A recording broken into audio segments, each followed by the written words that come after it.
बहुत समय पहले की बात है। महकपुर नाम का एक गांव था। वहां रामू नाम का एक कुम्हार अपनी पत्नी आभा के साथ रहता था। रामू की पत्नी आभा बहुत ही सुंदर और अक्लमंद थी। एक दिन आभा दोपहर के समय कुएं से पानी भरने गई।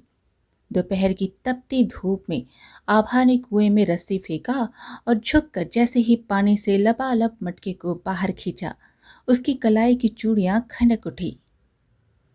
तभी धूल उड़ाते घोड़ों की टापे पास आकर अचानक थम गई। उस गांव का जमींदार जसवंत ने लगाम खींची। घोड़ा हिनहिनाया, पर जसवंत की नजरें सामने खड़ी आभा पर टिक गई। आभा ने एक पल के लिए नजरें उठाई। सामने जमींदार को देख उसकी आंखों में डर नहीं, बल्कि एक अजीब सी सिहरन दौड़ गई। उसने फुर्ती से मटके सिर पर रखी और बिना पलट कर देखे अपने घर की ओर बढ़ गई। जसवंत की निगाहें आभा के पीछे तब तक चलती रही जब तक वह किवाड़ के पीछे उछल नहीं हो गई। तभी जमींदार का मुनीम बोला, मालिक, कोई आदेश? जमींदार बोला, रामू कुम्हार के घर का आंगन इतना रोशन कब से हो गया? यह उसकी घरवाली ही है ना? मुनीम बोला, जी सरकार, नाम आभा है इसका। जसवंत बोला, रामू मिट्टी का कच्चा खिलाड़ी है। उसे क्या पता कि उसके घर में कैसा कुंदन तपा पड़ा है। ऐसी बेमिसाल नक्काशी हमने आज तक अपनी हवेली में नहीं देखी।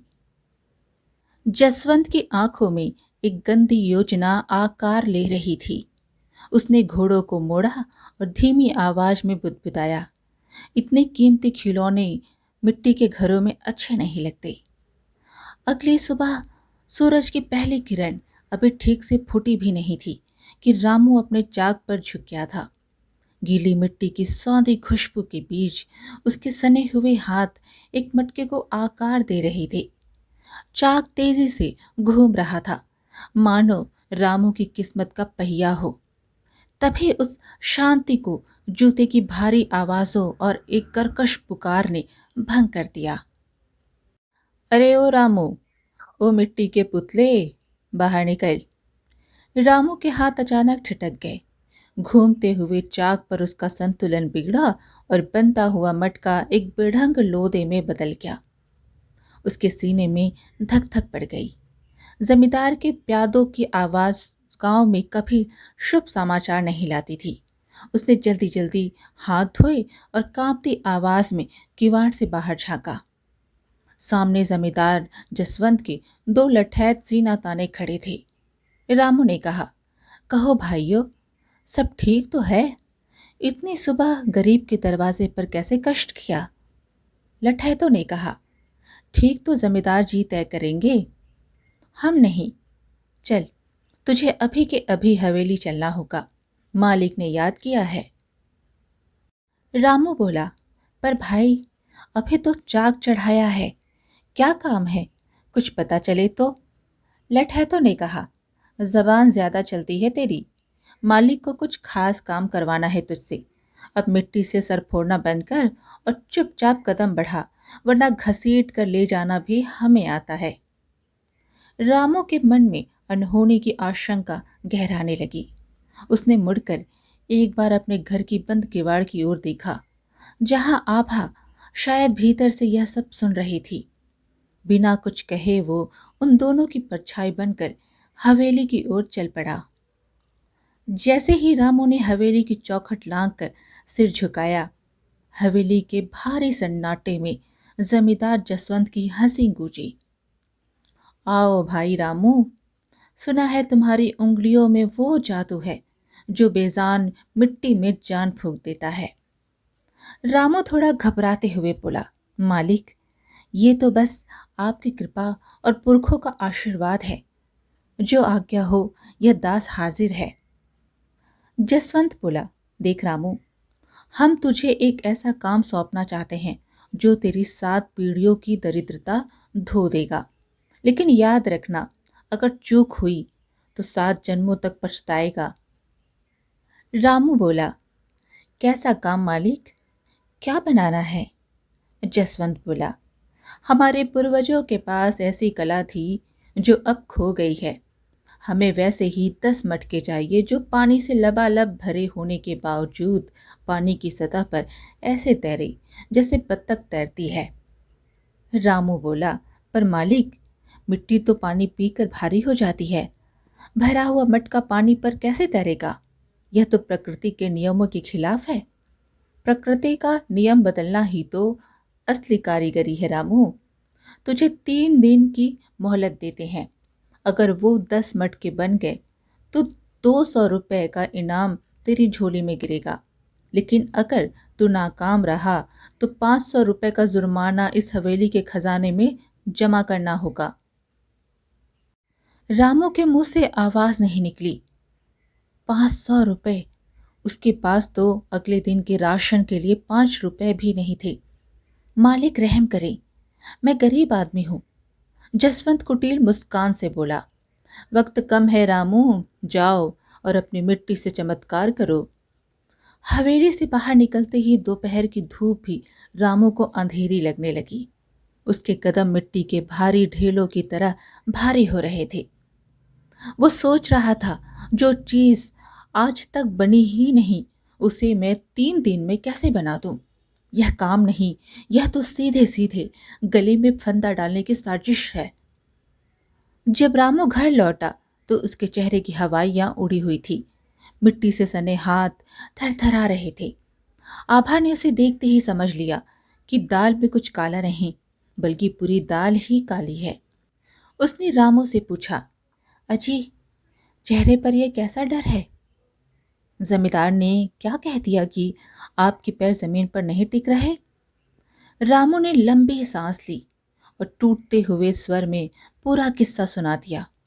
वो असंभव शर्त, वो 3 दिन की मोहलत और 500 रुपए का वो भारी जुर्माना जो उनकी पुश्तों को गुलाम बना सकता था। सुनकर आभा के माथे पर भी चिंता की लकीरें पड़ गई, पर वो घबराई नहीं। उसकी तेज बुद्धि बिजली की तरह दौड़ने लगी। अचानक उसकी आंखों में एक चमक गौंधी और होठों पर एक रहस्यमयी मुस्कान आ गई। सुनिए जी, धीरज धरिए। इस जाल का सिरा खुद जमींदार के हाथ में है और उसी सिरे से हम उसे बांधेंगे। रामू हैरत में हो गया। तुम क्या कह रही हो भाग्यवान? पत्थर कभी पानी पर तैरते हैं क्या? मैं वो मटके बनाऊंगा कैसे? आभा ने कहा, आपको मटके बनाने ही नहीं है। कल सुबह आप हवेली जाइए और पूरी विनम्रता से कहिए, मालिक, आपकी आज्ञा सिर आंखों पर मैं वैसे ही 10 मटके बना दूंगा। पर काम शुरू करने से पहले मुझे आपके पुरखों का वो एक मटका देखना है जो तैरता था। बस एक बार वो नमूना दिखा दीजिए ताकि मैं उसकी मिट्टी और बनावट की सही नकल कर सकूं। रामू बोला, पर आभा, उसके पास तो ऐसा कोई मटका है ही नहीं। वो तो बस हमें फंसाने का बहाना है। आभा बोली, यही तो काट है जी। मटका जब है ही नहीं तो वो दिखाएगा क्या? और जब वह नमूना नहीं दिखा पाएगा तो आप पर दबाव कैसे बनाएगा? उसकी अपनी ही कहानी उसके गले की फांसी बन जाएगी। रामू के मुरझाए चेहरे पर पहली बार राहत की एक लकीरें खींची। उसे अपनी पत्नी की बुद्धिमानी पर गर्व महसूस हुआ। आभा ने कहा, पर याद रहे, वहां जाकर न गुस्सा करना है न बहस। बस अपनी मासूमियत ओढ़ लेना और विनती करना। शेर को उसके अपने ही पिंजरे में घेरना है तो आवाज धीमी रखनी होगी। सूरज की पहली किरण के साथ ही रामू हवेली पहुंचा। इस बार उसके चेहरे पर खौफ की जगह एक शांत विश्वास था। जमींदार जसवंत अपनी गद्दी पर बैठा था।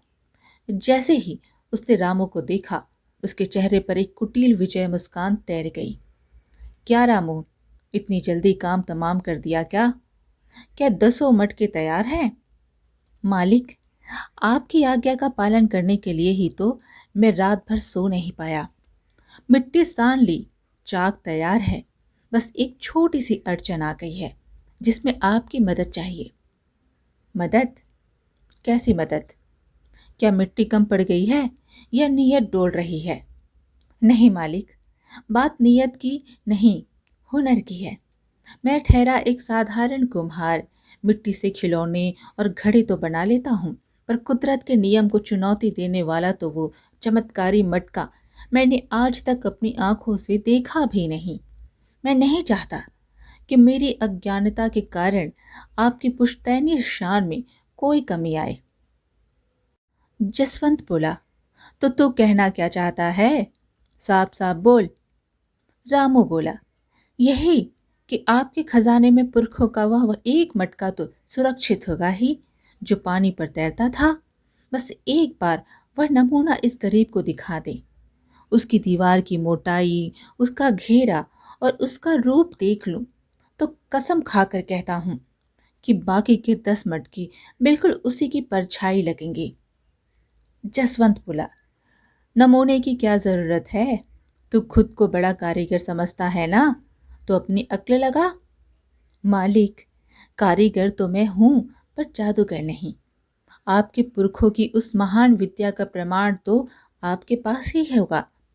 बस वह एक मटका निकाल दीजिए, मैं अभी काम शुरू कर देता हूं। जमींदार जसवंत के माथे पर पसीने की बूंदें चमकने लगी। वो समझ गया कि रामू ने उसे उसी के झूठ के पिंजरे में बंद कर दिया है। ना वो मटका दिखा सकता था, न रामू पर हाथ उठा सकता था, क्योंकि रामू तो बड़ी विनम्रता से हुक्म मानने की बात ही कर रहा था। जसवंत ने कहा, तू अभी जा यहां से, 3 दिन बाद आना, तब दिखाऊंगा तुझे। अभी मेरा दिमाग खराब मत कर, निकल। रामू ने एक बार फिर सिर झुकाकर प्रणाम किया। उसके होठों पर एक दबी हुई मुस्कान थी, जो जमींदार के लिए किसी तमाचे से कम नहीं थी। घर की चौखट लांघते ही रामू ने राहत की सांस ली और अपने घर जाकर आभा को हवेली का पूरा हाल सुनाया। आभा के चेहरे पर एक संतोष भरी मुस्कान आई, पर उसकी आंखें अब भी किसी अनहोनी की आशंका में डबडबाई थी। उसने कहा, देखिए जी, शतरंज की पहली बाजी हमने जीत ली है, पर घायल भेड़िया और भी खतरनाक होता है। जमींदार चुप नहीं बैठेगा। आभा का डर सही था। उसी शाम हवेली के बंद कमरे में जमींदार जसवंत अपने सबसे खास और शातिर सलाहकार लल्लन के साथ सलाह ले रहा था। जसवंत बोला, वो कुम्हार इतना अक्लमंद नहीं हो सकता लल्लन। पक्का उस औरत ने ही उसे यह पट्टी पढ़ाई है। उसने मेरा ही पासा मुझ पर पलट दिया। लल्लन बोला, जमींदार जी, जो काम तलवार नहीं कर पाती वो जुबान कर देती है। सीधी टक्कर में तो वो हमें कानून और कायदे में फंसा देंगी। हमें उनकी ताकत यानी उनके चरित्र पर वार करना होगा। जसवंत बोला, साफ साफ बोल, क्या खिचड़ी पका रहा है तेरे शातिर दिमाग में? लल्लन बोला, जमींदार साहब, हम पूरे महकपुर की हवा बदल देंगे। गांव की गलियों में यह अफवाह फैला दी जाएगी कि रामू ने भरे दरबार में आपका अपमान किया है, और वो आभा, हम कहेंगे कि वो घर घर जाकर आपकी बदनामी कर रही है, आपको चरित्रहीन बता रही है। जब पूरे गांव में उनके नाम की थू थू होगी, तो वे खुद घुटनों के बल चलकर आपके पास माफी मांगने आएंगे। जसवंत बोला, वाह, तेरा दिमाग तो लोहे को काट देने वाली आरी जैसा तेज है। अबे जाओ और इस जहर को पूरे गांव की रगों में भर दो। अगले 2 दिनों में महकपुर का नजारा बदल गया। पनघट से लेकर चौपाल तक हर जगह बस एक ही कानाफूसी थी। सुना है रामू के पर निकल आए हैं, जमींदार साहब को उल्टा जवाब देकर आया है।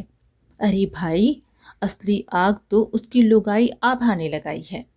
सुना है वह कह रही थी कि जमींदार की नीयत खराब है। भला सोचो, शेर कभी घास खाता है? जमींदार साहब जैसे देवता आदमी पर कीचड़ उछाल रही है वह घमंडी औरत। रामू और आभा जब घर से निकलते तो लोग उन्हें देखकर रास्ता बदल लेते या आपस में खुसर फुसर शुरू कर देते। उनकी ईमानदारी और मर्यादा पर उठते इन सवालों ने उन्हें भीतर तक झकझोर दिया था। वे समझ नहीं पा रहे थे कि कल तक जो गांव उन्हें सर आंखों पर रखता था, आज वही उनकी पीठ पीछे जहर क्यों उगल रहा है। तीसरे दिन की ढलती शाम ने पूरे महकपुर में एक अजीब सी बेचैनी भर दी। गलियों में ढोल की थाप गूंज उठी और वीरू चिल्लाया, सुनो सुनो सुनो, कल सुबह की पहली किरण के साथ चौपाल पर बड़ी पंचायत बैठेगी। कुम्हार रामू और उसकी पत्नी पर जमींदार साहब के अपमान का संगीन आरोप है। पूरे गांव को उपस्थित होना है। अगली सुबह चौपाल का बरगद का पेड़ जैसे किसी भारी न्याय का गवाह बनने के लिए तैयार खड़ा था। भीड़ ऐसे उमड़ी जैसे टिड्डियों का दल। हर चेहरे पर एक ही सवाल था, क्या वाकई सीधे साधे रामू ने शेर की मांद में हाथ डाला है? चौपाल के बीचों बीच एक नक्काशीदार ऊंची कुर्सी पर जसवंत किसी क्रूर न्यायाधीश की तरह विराजमान था। उसके अगल बगल गांव के रसूखदार और चाटुकार गुर्गे गुस्से में बैठे थे। बीच के घेरे में रामू और आभा को मुजरिमों की तरह खड़ा कर दिया गया। भीड़ के शोर को शांत करने के लिए जमींदार जसवंत ने अपना हाथ उठाया और उसकी कड़कती आवाज पूरे मैदान में गूंज गई। गांव वालों, आज यहां इंसाफ होगा। जिस जमींदार के साए में तुम सब पलते हो, आज उसी की पगड़ी को मिट्टी में मिलाने की जरूरत की गई है। मैंने इस कुम्हार को एक काम क्या दिया?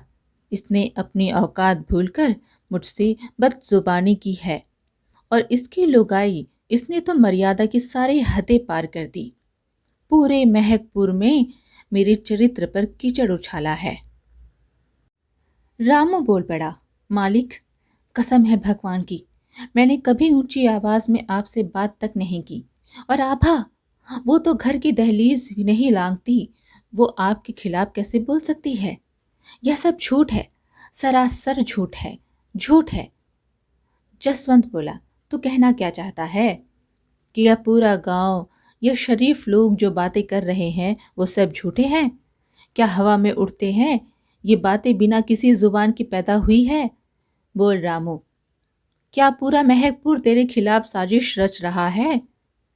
तभी आभा बोलने लगी, जमींदार साहब, सच तो यह है कि आपने मेरे पति को काम नहीं मौत का फंदा दिया था। आप जानते थे कि मिट्टी कभी पानी पर नहीं तैरती, पर आपने यह शर्त इसलिए रखी ताकि रामू को दंड देकर आप अपनी हवस और अहंकार की आग बुझा सकें। जमींदार जसवंत ऊंचे स्वर में बोला, जुबान को लगाम दे औरत, तू एक जमींदार पर आरोप लगा रही है। मेरे पुरखों के पास वो करामती मटके थे और यह बात तेरे जैसे मामूली दिमाग में नहीं आएगी। आभा बोली, तो फिर देर किस बात की सरकार? आपकी पुरखों की वो अमानत आपके खजाने में तो होगी ही। बस एक मटका इस पंचायत के बीच मंगवा दीजिए, दूध का दूध, पानी का पानी हो जाएगा। अगर मटका तैर गया तो हम अपराधी, और अगर नहीं तो फिर फैसला गांव करेगा। जसवंत बोला, मुझे तुझे कुछ साबित करने की जरूरत नहीं है।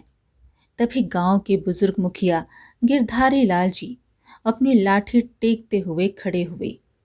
उनकी आवाज में अनुभव का वजन था। वे बोले, जमींदार साहब, बेटी आभा की बात में तर्क है। अगर आप मटका दिखा दें तो आपकी आन शान और बढ़ जाएगी। आखिर सच को प्रमाण की क्या जरूरत?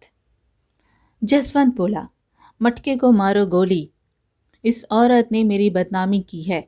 इसका फैसला होगा और फैसला सर्प परीक्षा से होगा। नाम सुनते ही पूरी पंचायत में सिसकी दौड़ गई।